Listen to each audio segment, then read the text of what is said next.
यूसा से बिलोंग करता हूँ। मैं एक्स MLA हूँ तुएलपा के संग, और मेरा जो एरिया है वो रिजर्व फॉरेस्ट में आता है। और हम बहुत सालों से, मेरा नाना पिताजी, मेरा पिताजी का अंकल लोग भी वहीं रहा, मर गया वहाँ एक दो। तो वो पहले रिजर्व नहीं था, असम अरुणाचल एक साथ था, तो उसको पापुम रिजर्व बोल के डिक्लेयर किया 1966 को। तो वो नोटिफिकेशन का होने की वजह से वो रिजर्व फॉरेस्ट रहा है। तो हमें बहुत कर्टेलमेंट था, लेकिन 2006 में जब मैं MLA था, उस समय पार्लियामेंट ने एक एक्ट पास किया, फॉरेस्ट राइट एक्ट। तो वो एक धारा से हम रिजर्व फॉरेस्ट में इवन मिट्टी ले सकता, मतलब हम रह रहा है, वो मेरा ओनरशिप होगा। इवन हम LPC भी ले सकता है, वो LPC को भी अगर हम चाहे तो रेवेन्यू में भी कन्वर्ट कर सकता। उस एक्ट में पूरा प्रोविज़न दिया हुआ है। तो वो एक्ट था शेड्यूल ट्राइब के लिए। शेड्यूल ट्राइब मीन्स कॉन्स्टिट्यूशनली अगर हमें जब अगर रिकॉग्नाइज कर देता है तो कोई भी दूसरा एक्ट हमें उसको डिबार नहीं कर सकता, इवन कोर्ट से भी। तो ये एक्ट हम लोग के लिए बहुत अच्छा था, लेकिन वो एक्ट को एंजॉय भी कर रहा है। तो रिसेंटली हमने एक देखा है कि एक पावर डिपार्टमेंट जो यूजर एजेंसी है पावर ग्रिड का साथ मिल के, तो वो टावर लगाना चाहता है। तो हम लोग एरिया को भी शायद कर रहा है, कोई उसमें कोई ऑब्जेक्शन नहीं था। लेकिन जब रिसेंटली एक कैबिनेट मीटिंग हुआ, 11 स्टेट कैबिनेट, उसमें एक कैबिनेट ने एक डिसीजन दिया, और कैबिनेट का जो रिमार्क था वो थोड़ा माने गलत था। जैसे हम लोग को ट्राइबल आदमी को मतलब रिकॉग्नाइज नहीं, इंटाइटल नहीं है बोला, जबकि वो पार्लियामेंट में एक पास किया स्टेट, वो जो है उसको कंपेल तो माने उसको लागू करना चाहिए।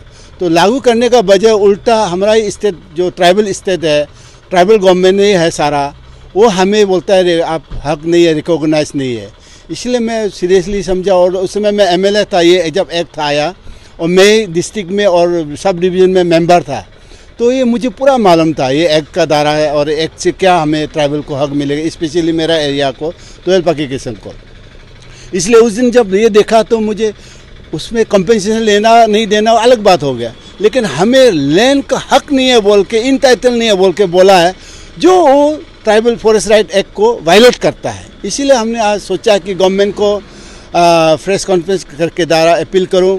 एक तो उन्होंने बैकडोर से DC से एक सर्टिफिकेट लिया, ग्राम सभा से वो कंसेंट लिया बोल के। मेरा ख्याल कोई ग्राम सभा उसको कंसेंट नहीं दे सकता कि मैं मिट्टी नहीं चाहिए, रिजर्व फॉरेस्ट हमको नहीं चाहिए, ये नहीं चाहिए, कोई देगा नहीं, ये हो ही नहीं सकता है।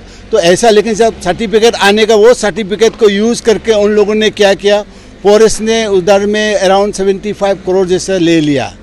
जबकि फॉरेस्ट को भी लेना भी हो तो उसका एक प्रोसेस है, वो forest right to fair compensation वाला, वो एक का दायरा से एक नोटिफिकेशन निकाला जाता है, न्यूज़पेपर में आता है कि ऐसे ऐसे जगह को एक्वायर करने जा रहा है, चाह रहा है, तो इसमें कोई मालिक है तो बताओ। तो फॉरेस्ट मालिक है तो फॉरेस्ट भी आ सकता है, ये मेरा मिट्टी है, या कोई प्राइवेट है वो भी आ सकता है। लेकिन ऐसा नहीं करके ये लोग ने बैकडोर से पेमेंट करने का बात, लेकिन लास्ट में जब इम्प्लीमेंटेशन करने जा रहा है तो पब्लिक तो आएगा ही। तो इसीलिए अभी पब्लिक को एक स्पेशल ग्रेसिया बोल के, जो मतलब वो वर्ड जो है एकदम दया माया वाला वर्ड होता है, मतलब बेचारा टाइप का। एक स्पेशल ग्रेसिया वर्ड जो है, स्पेशल ग्रेसिया जो है बेचारा टाइप का होता है, मतलब आपको मालिक नहीं सोचता, आपको हकदार नहीं सोचता, उस टाइप का एक ये पैकेज वो लोग अनाउंस किया है। वो भी असेंबली कैबिनेट का जो कैबिनेट डिसीजन का बेस करके, और वो कैबिनेट में जो रिमार्क दिया है हम एकदम इंटाइटल नहीं है, ये नहीं है बोल के, वो थोड़ा गलत था। जबकि उनको मालूम नहीं है शायद जो फॉरेस्ट राइट एक्ट 2006 में, और आपको जिसमें चैप्टर 2 में जाएगा फॉरेस्ट राइट एक्ट, उसमें क्लियरली लिखा है सेक्शन 7 में कि हमको अगर वो लैंड लेना है तो हमको DFO से या फॉरेस्ट जो कंजर्वेशन एक्ट 1980 का भी क्लियरेंस नहीं चाहिए होता है। एकदम हम इनकम्बेंसी फ्री वाला हुआ है, वहाँ में हम डायरेक्ट ऐसा मेरा लिस्ट है उसको हम इवन कन्वर्ट कर सकता है। लेकिन रिकॉग्नाइज करने का बजाय हमें पब्लिक कोई पैसा मांग नहीं रहा है, अगर उसके लिए डेवलपमेंट ला रहा है तो उसको नेगोशिएट वे में आना चाहिए। लेकिन बैकडोर करके पुलिस लगा के, इवन 2 बार 3 बार सर्कुलर आया, पुलिस लगाओ, ये करो, पिटाई करो, ये करने नहीं देता तो अरेस्ट करो बोल के, ऐसा करके वो किया। तो मैं भी उसको प्रोटेस्ट किया, मैंने भी एक्ट लेके गया, तो वो नहीं किया। लेकिन अभी ऐसा कर रहा है, वो चिंता का विषय था। इसीलिए मैंने आप लोग का दायरा से गवर्नमेंट को अवेयर देना चाह रहा था, अपील करना चाह रहा था कि आप जो ट्राइबल स्टेट का गवर्नमेंट होके, एक पार्लियामेंट से हमको दया होके, एक तो ट्राइबल आदमी, शेड्यूल ट्राइब को एक एक्ट ला के हमको जो हक दिया गया उसको भी आप डिनाई कर रहा और हमारा हक को आप छीन रहा है या मारने जा रहा है। ये हमारा स्टेट जो हमारा गवर्नमेंट है उसके लिए ये मुनासिब नहीं था। वो मैं थोड़ा अटेंशन ड्रॉ किया। एट द सेम टाइम अभी मेरा 12 पाकिस्तान जो है सारा रिजर्व फॉरेस्ट में आता है। हम लोग शायद अभी मीटिंग करेंगे कि ये कहाँ तक होना है, ये डीसी जो सर्टिफिकेट दिया है किसने उसको कंसर्न करके दिया है, और ये जो कैबिनेट जो डिसीजन लिया इसको विड्रॉ करना है क्योंकि उसका हक नहीं, और जो पावर कमिश्नर ने एक नोटिफिकेशन दिया है उसका हक नहीं होता है क्योंकि वो अपॉइंटेड ऑफिसर नहीं है। उस एक्ट का अपॉइंटेड ऑफिसर जो है वो है आपको क्या बोलता है, ट्राइबल एक मिनिस्ट्री है नाहरलगुन में ना कहाँ में, वो हक है। और जो right to fair and compensation उसके लिए वो आपको लैंड डिपार्टमेंट है, उसको अपॉइंटेड है, वही लोग ही कर सकता है। लेकिन power department nowhere they are appointed officer for that implementation of that act. तो यहाँ उन्होंने एकदम अलग ढंग से किया है, ब्रेकिंग दी एवरीथिंग। लॉ को भी वो पॉकेट में रख के साइडलाइन करके किया है कैबिनेट का नाम पे। कैबिनेट को इतना अथॉरिटी ने, मैं भी फॉर्मर एमएलए हूँ, हम लोग भी अपना हक को जानता है, हम लोग भी कैसे लेजिस्लेचर बनना, कैसा क्या प्रेजेंटेशन देना, क्या करना है वो जानता हूँ। लेकिन कैबिनेट को एक पार्लियामेंट एक्ट को अल्टर करने के लिए स्टेट कैबिनेट को हक नहीं है।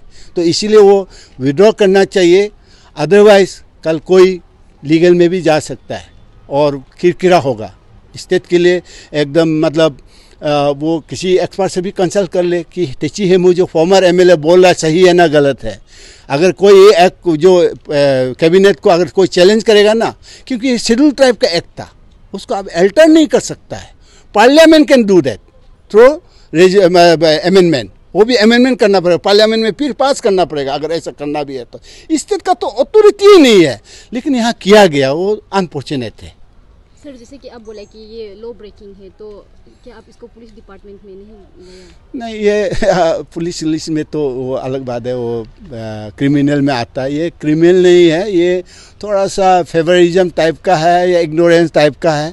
देखो जो ऑफिसर जो है शायद उनको भी ये ज्ञान नहीं था होगा, और जो ऑफिसर को कोई कराया होगा उसको तो और ज्ञान नहीं था होगा, और जिसने साइन किया है उनको शायद थोड़ा सा रिव्यू करना चाहिए, होमवर्क करना चाहिए कि ये हम करेगा कहाँ तक ये सही होगा, ये जानना चाहिए। ये स्टैंड नहीं करेगा लीगली, अगर लॉ पॉइंट ऑफ बोले तो मैं बोलता ये स्टैंड नहीं करेगा, क्योंकि पार्लियामेंट एक्ट को आप बाईपास या अल्टर नहीं कर सकता है। आपने किया है, उसमें हमें हक दिया गया है, वो भी शेड्यूल ट्राइब। शेड्यूल का मतलब हम कॉन्स्टिट्यूशनली हमें हक दिया गया है। जहाँ शेड्यूल ट्राइब अगर आपको लिखा हुआ या वो मिल गया ना, आप सोचो कि आपका हक एकदम सबसे ज़्यादा है, ये सोचना चाहिए। और ये ऐसा हक को, ऐसा राइट को उन लोगों ने, ये जो एक कैबिनेट का दायरा, मेरा ख्याल ये तो मालूम नहीं किसने ऐसा गाइड किया होगा, ये तो विषय सोचने का विषय है। उनको भी रिव्यू करना चाहिए, नहीं तो कोई भी जानने वाला तो शायद बोलेगा, इसको क्वेश्चन करेगा, अरे ये तो नहीं होना चाहिए। तो आज जो पब्लिक सुन लिया, अब मीडिया से जाएगा। हमारा ऑनरेबल सीएम जो हमारा पब्लिक के लिए वेलफेयर बहुत करता है, उनको शायद मिसगाइडेड होगा। हमारा डिप्टी सीएम जो है उन्होंने ये लाया, उसको कोई मिसगाइडेड किया होगा, है ना। तो इसको अभी करेक्शन करने का समय है, और हमें एकदम जेन्युइनली हमारा लैंड लीजिए, इवन फ्री ऑफ कॉस्ट में भी लीजिए, लेकिन नेगोशिएट वे में ऑनरिंग करके। ट्राइबल को बिना ऑनर करके आप एडमिनिस्ट्रेशन नहीं कर सकता है। ट्राइबल ब्रिटिश इवन अहम राज ने भी लिख के गया, ट्राइबल आउट ऑफ कंट्रोल वाला कम्युनिटी है, तो हम उससे अभी लॉ में आ गए, हम कानून में आ गए, कानून को रेस्पेक्ट करता है। लेकिन जो कानून हमारे लिए बना अब उसको धज्जियाँ उड़ा रहा है, ये आपको परमिशन नहीं देगा, लाइसेंस नहीं दिया और कदापि होने नहीं देगा, ये मेरा सोच है। सर, तो अब ये चीज़ को लेके कंसर्न पर्सन या फिर कंसर्न डिपार्टमेंट को कंसर्न कर लेना चाहिए था मीडिया में नहीं आने से पहले? नहीं, देखो एक नोटिफिकेशन आने का बाद आप क्या है वो एक सर्कुलर होना अलग बात है, एक मतलब लेटर आना अलग बात है। एक नोटिफिकेशन एक गवर्नमेंट का एक वो होता है, एक्ट होता है। नोटिफिकेशन मीन्स नोटिफिकेशन, तो ये नोटिफिकेशन देने का बाद उसका कोई गुंजाइश नहीं आता, वो भी कैबिनेट स्टेट कैबिनेट ने पास करके किया। देखो यहाँ में सबसे पहले उन लोगों ने क्या किया, डीसी से उन लोगों ने बैकडोर करके एक लेटर लिखवाया कि ये ग्राम सभा अलाउ किया बोल के, और ग्राम सभा दुखी ने ग्राम सभा ये मिट्टी में आता नहीं है बोल के ये कराया। उसका बाद वो कागज़ लेके उन लोगों ने यूज़ किया।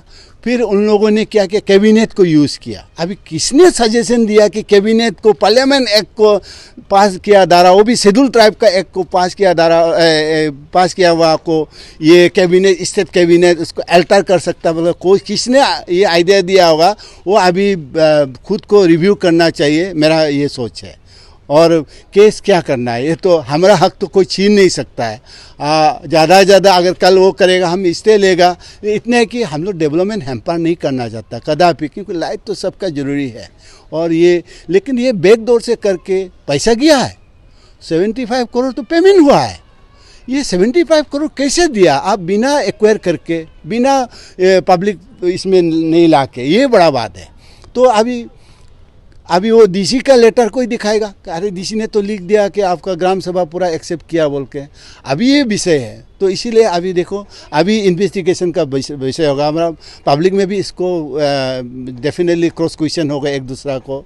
इवन हम जब एमएलए था, हमने ये एक को मतलब डिस्ट्रिक्ट में और हमारा सर्कल में इम्प्लीमेंट करने के लिए हम इतना वो किया, और वो सबसे बड़ा गिफ्ट था हम लोग एरिया के लिए, क्योंकि वो एलपीसी मिलना मीन्स और रिकॉर्ड होना मीन्स ऑटोमेटिक लैंड ओनर होना है, ये एक का दारा। तो ये बहुत बड़ा अचीवमेंट था हमारा समय में, और मैं तो really I am thankful grateful my self कि मेरा दारा से हुआ। लेकिन आज ये देख के मुझे दुख लगा कि इसको अभी तक अभी 2005-6 का बाद है, 7 का अभी कितना हो गया 23 ना, कितना साल होगा 15-16 साल हो गया। 15-16 साल में भी अभी तक गवर्नमेंट ने नहीं किया, ये गलत बात है। सर, तो आपका ये चीज़ को लेके आप पक्के किसान का एमएलए को कुछ इन्फॉर्म नहीं किया? मेरा एमएलए को मैं क्या बोलूँ, मेरा ऐसा रिलेटिव भी लगता है, उनको इतना ज्ञान नहीं है, मैं ऐसा लगता, क्योंकि लास्ट टाइम हम लोग मीटिंग किया था इसका चलते हुए, डीसी आया था और हमारा एमएलए आया था, मैं भी आया था, हम लोग ने मीटिंग किया वो, और उन्होंने तो मीडिया में वादा किया था ये जो क्या है ना एपीबीएन को कि वो इसको साथ देंगे, ये करेंगे। अभी तो ये नोटिफिकेशन से निकला तो नेगेटिव निकला है, उसमें तो क्लियरली लिखा अब इंटाइटल नहीं है बोल के। यहाँ तो एमएलए का तो वो भी रूलिंग पार्टी का प्रेसिडेंट है और 2 टाइम्स एमएलए है, उनको तो फोकस करना चाहिए था, क्योंकि वो खुद ही वहाँ का विक्टिमाइज है, क्योंकि उनका पेरेंट भी वहाँ रहता है। तो मालूम नहीं है इतना इजी थिंकिंग क्यों करने दिया, कम से कम पार्टी लेवल में भी इसको डिस्कस करके करना चाहिए था, और डिस्कस नहीं होता है तो ये अनफॉर्चुनेट है, क्योंकि ऐसा कोई भी पब्लिक जो रिलेटेड वाला कोई भी इशू जो लार्जर, क्योंकि ये रिजर्व फॉरेस्ट सिर्फ सिरसा में नहीं है, पाकी किसंग में नहीं है, ये और अरुणाचल में लोंगडिंग तिराप इवन हम देखा दापोर रिजर्व तक अभी रिजर्व फॉरेस्ट हो गया। तो ये बहुत एरिया को इफेक्ट करता है, उसमें हक नहीं होता, अब एलपीसी नहीं ले सकता है, पेड़ नहीं कर सकता है। हाँ, हमें हक दिया, लेकिन वो एक्ट में हम जंगल उंगल जाके छोटा मोटा बहुत कुछ कर सकते, इवन बिक्री भी कर सकता है, हमें रॉयल्टी भी नहीं देना, इतना तो वो एक्ट में पास किया, हमें राइट दिया हुआ है, ये बात है।